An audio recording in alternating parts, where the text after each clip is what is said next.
Okay, folks, it's your buddy, Mike Messier. I'm just cranking out these Mike's Instant Movie reviews left and right. I'm catching up because I saw some movies and I let them kind of go un-Mike reviewed, so now we're catching up. Now I'm trying to remember what movie did I see? Because I've seen four movies. I saw Beyonce, The Renaissance. I did a review on that. I also saw today Napoleon with Joaquin. And I saw, I just did my review on The Abyss. And was it the Teddy's Christmas? I already did my fucking review on. I'm trying to remember the movie that I didn't do my review on. And I'm stumped. I'm stumping myself. Because I think there was a total of four. So just bear with me, folks. Oh, God, it's a bear. What if you said that? Bear with me, and then suddenly there was a bear with you. That'd be funny. So I saw yesterday The Abyss, and then I saw the two movies today. So that puts us on, today was Thursday, that was Wednesday. Tuesday, I saw Dream Scenario. I had to fucking recount my steps. Oh my God. So Nicolas Cage, Dream Scenario. Wow. I just unriddled myself, folks. Dream Scenario, Nicolas Cage. I had a big day before I saw this thing. I was a little bit tired, to be honest with you. I did have a doze off. You know me. It's not a reflection on the film a lot of the times. It's a reflection on the fact that I just sleep a lot. When I not narcolepsy. The theater is so comfortable and dark. So this movie is good. It's quite enjoyable. I would say that this movie, kind of a flashback to what I kind of see as a trilogy, an intellectual trilogy. Ready? Being John Malkovich, Adaptation, which also has Nicolas Cage, because there's a big tie-in with those two movies. That's basically a prequel and a sequel, Being John Malkovich and Adaptation. I never understood assholes that saw Adaptation and never saw Being John Malkovich. I never understood that. And then the third one in that trilogy, I say Eternal Sunshine of the Spotless Mind. Very pretentious title. That is my least favorite of the three. And I know people, circle jerk about that movie. I say you haven't seen Being John Malkovich because it's a lot better. And I think they were all by the same director now, weren't they? This one I don't think is by that director, although I wouldn't be surprised if it was. I don't know who the director was. Dream Scenario. I know it's a Nicolas Cage suddenly having like a reboot, like after 20 years of being kind of marginalized. He's our new hero, like he's back in the limelight. And it was all from that kind of movie like 2 summers ago where he played himself and all that shit. But this one's good. Dream Scenario. I think I've seen like 5 Nicolas Cage movies on the big screen since that thing came out. There was the one I just saw where he was playing the hunter guy. There was another one where he was playing a bad guy, and now he's a bald guy.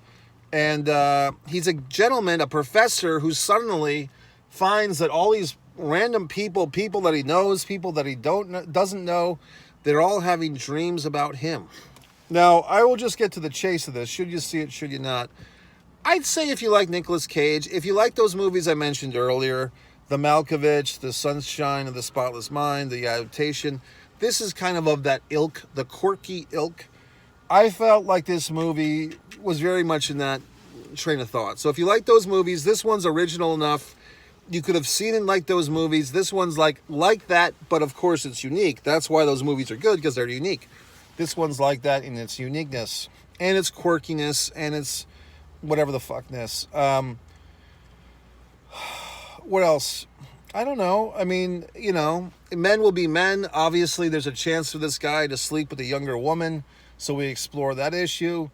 We explore...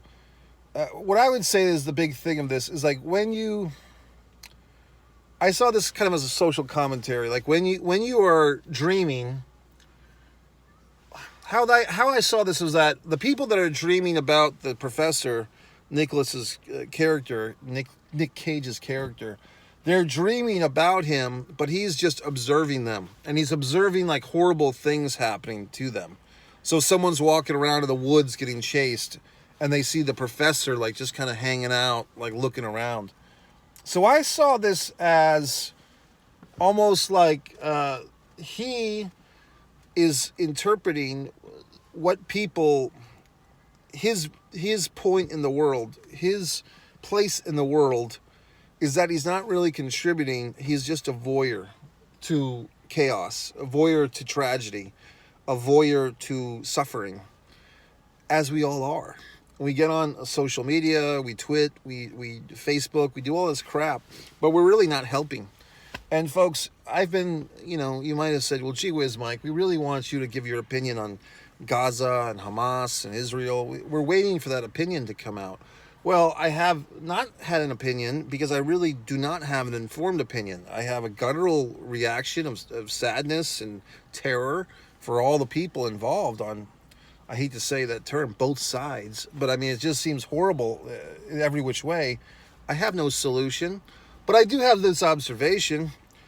I wonder if all these, specifically colleges or college students, do they have a fucking clue? Maybe they do. I mean, maybe they have more insight in this than I do, or they have a vested interest. It's their nationality, their ethnicity, relatives. But I kind of have a feeling, like others have pointed out, how much of it is the poser factor? How much of those college kids protesting on one side or the other, how much of that is pure, I need to be involved bullshit? Like, how many of these kids really have a vested interest? How many are truly informed? Maybe they all are. But I'd say that a certain percentage, and I think we just have to argue the percentage, whether it's 1% or 50% or 40% or 80%.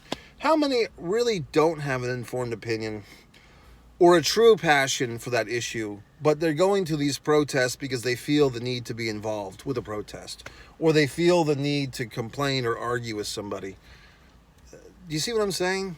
So, in that regard, I feel like the character here, the professor that Nicolas Cage plays, he feels like he's on the sidelines. He's not involved. He's not helping society. So the dreams that other people are having about him are really they're manifesting the thoughts that he has about himself and his place in the world. He's a middle-aged guy. He's maybe 55 or 60, and the character in this film, and he's kind of looking at his life like, okay, I have this wife, I have this professorship, I'm educating some kids, but some of them are phasing out. They're looking at their fucking social media while I'm teaching class. What is my quest? What is my purpose? So the dreams of others are really just a reflection of his thoughts on himself and his place in this cosmic galaxy called life. That's what I got out of it. Now, you might have gotten something else out of it. I'm trying to remember like the exact plot points. I mean, I just remember the very gorgeous, young woman. What's his dick? The guy that's in everything. The Napoleon Dynamite guy. Michael Cera's in this thing. Is he the Napoleon Dynamite, or is he the June Bug? Whatever the fuck he is. He's in everything. Michael Cera plays Michael Cera once again. He's at this advertising agency, and he's got this beautiful woman. She looks like that girl from that video, White Lies, or the Alan Thicke son. The controversy with the topless girls. She looks like that attractive woman. But I don't know. I don't think it was her. Maybe it was. I don't know. She's got that really long name. But yeah. So I mean, the movie's good. I felt like it was a fun watch. I enjoyed it. I think you will enjoy it. If you, like I said, should you see it? Should you not? If you like those esoteric, if that's even the word, artsy movies, go see it. If you don't. Of course, you could do yourself a favor and watch my movie over on One Man and a Camera Films, Blood Sugar Sedace, my feature fucking film, which you can watch in the comfort of your own home for free. You can put it on your little goddamn phone, or you could screen mirror it or whatever the fuck to your TV and watch it and make a bowl of popcorn or whatever the fuck. That's it, folks. Mike Messier, MikeMessier.com.